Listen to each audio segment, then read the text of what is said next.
Police Colonel J.D. Maandal, ang bagong Provincial Director po naman ng Pampanga Police. Magandang umaga po, Colonel. Magandang umaga po, Sir Ted and Ma'am DJ Chacha at sa lahat po ng tagapakinig at nanonood po ng inyong programa. Opo, nabanggit po ni Chief PNP Marbil sa isang press conference at maging kahapon po sa aming panayam kay Ginoong Cancio, yung spokesperson po ng PAOK, na totoo daw ho pala na mayroong pong patayan na nangyari dyan magmula Enero hanggang Nobyembre last year.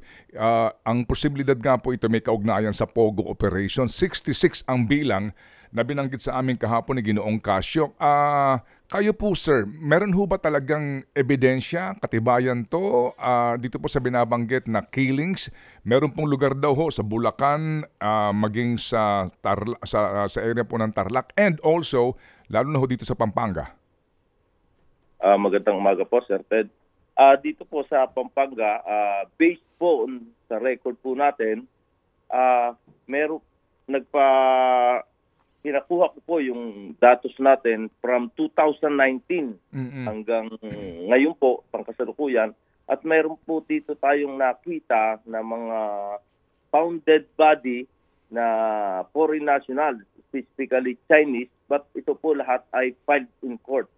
Meron po tayong 6 Chinese national, 2 American national, 1 Malaysian, 1 Japanese, 1 Indian, 1 Vietnamese. Ito po ay from 2019 hanggang ngayon, 12 po. At ang 9 po dito ay na-filed po sa court at ang 3 po ay natural cause of death. So far, yun lang po yung nakita po namin na datos dito based sa ating S7. Opo. Kumbaga recorded. Ito hong anong pinaka-recent dito o latest, and may kaugnayan ho doon sa Pogo? Actually, Sir Ted, lahat po ito non-Pogo related eh. Latest po dito is yung pong natagpuan po sa Sitio Malupa, Barangay Kalumpang, Mabalacat City last March 7, 2024. Ito po ay the case was filed and turned over to anti-kidnapping group kasi parang kidnap po yung kaso nito, kidnapping po yung kaso nito. Opo. At na-filed po ito. Kidnapping, sino suspect dito? Ang suspect po dito ay Chinese din po eh. Oo. Chinese national din po. Ito po, tignan po natin. Ang suspect po dito is Opo. Kidnapping po ito. Chinese sa Chinese, pero yun nga po, yun ho bang kinidnap dito ay empleyado ho o tauhan ng Pogo? Actually, ay yung mga insidente po na nangyari dito is galing po sa Manila, na dito lang po kumbaga dito lang po nila dinadala or tinatapon. Yung bangkay. Opo. But hindi po dito mismo sa province po ng Pampanga. Nangyari. Sige po. Okay, so kaya ho nga kami tumawag dahil po dito sa ongoing investigation at kaya nga na-relieve daw ho yung inyong pinuno dyan sa Region 3 PNP dahil po dito sa isyong ito. So, sa ngayon po, sa Porac, meron ho ba kayong, sorry sir, Colonel, saan ho ba kayo galing before your assignment there in Pampanga? Bago po ako na-assign dito, ako po ang Regional Mobile Force Battalion 3 dito rin po sa Ulibas, Camp Ulibas. Opo.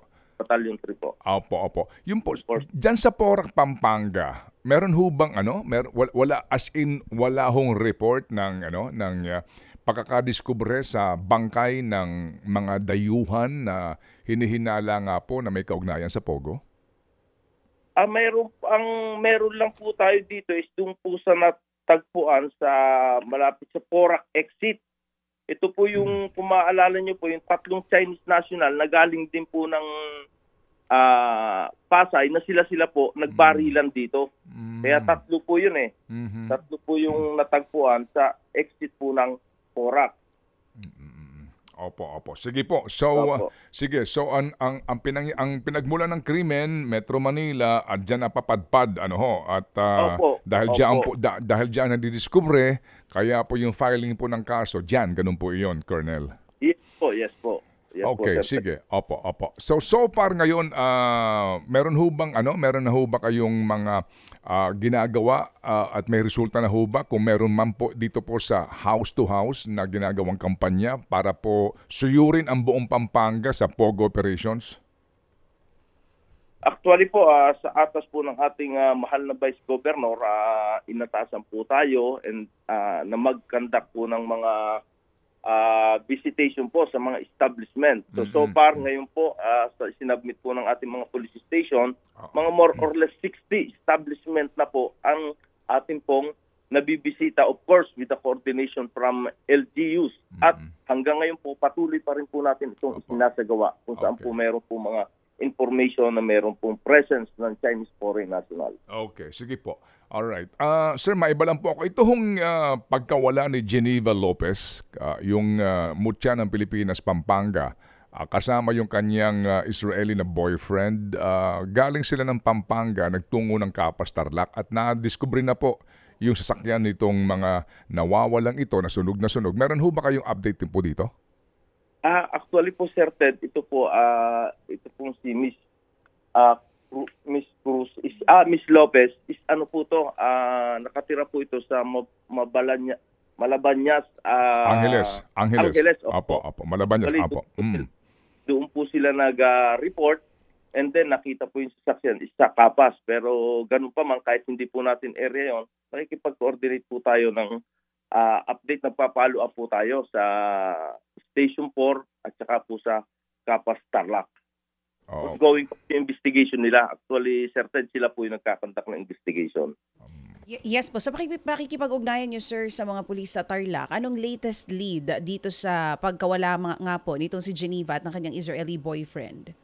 Actually, meron hindi ko pa po masabi ngayon kasi nga po ongoing pa po yung investigation nila.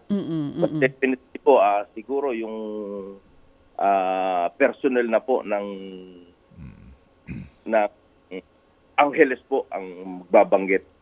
Okay, sige. So, opo. Do we expect anytime today meron pong update dito sa missing persons case na ito? Siguro po, Sir Ted, meron. Makikipag-coordinate po ako sa Station 4 ng Angeles po, Sir Ted. Okay, sige po. Para may update po tayo. Opo, sige po. Salamat po na marami, Colonel, sa inyo pong panahon sa aming pong programa. Thank you, sir. Maraming salamat po, Sir Ted and Ma'am DJ Chacha. Opo, thank you. Si Police Colonel J. Di Maandal, ang happy po ngayon ng Pampanga Police. Ted Filon at DJ Chacha. Ngayon, nasa Radyo 5, 92.3 News FM. Monday to Friday, 6 to 10 a.m.